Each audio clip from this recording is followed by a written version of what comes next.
Let's bring in Vladimir van Wilgenborg, our correspondent in Syria. He's currently in Raqqa.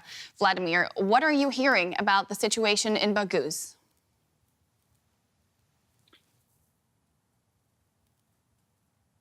Announced the final defeat of the ISIS caliphate in Baghouz. And the SDF forces, they are also asking for more support to continue to fight also against ISIS sleeper cells, because there's also a threat of that. And also they're worried possibly about Turkey and Damascus. The battle for Baghouz has been going on for weeks. Why has it taken the Syrian Defense Forces so long to drive out IS?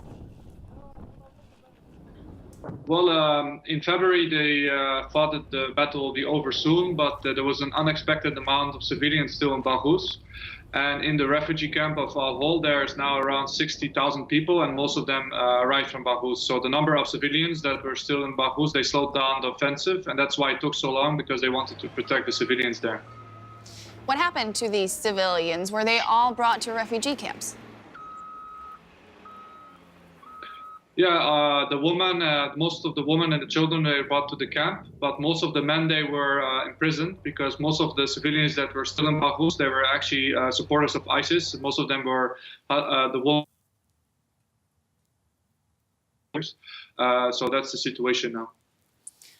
What about those IS supporters and the IS fighters?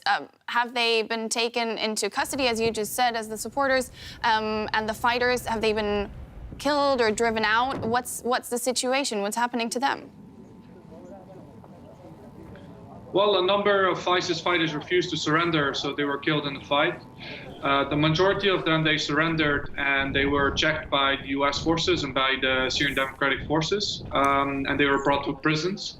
And the women and children, they were first checked if they had any weapons, or if there were any information on them, like for instance mobile phones. They were taken from them, and they were brought to the IDP camp. So the men were brought to prisons.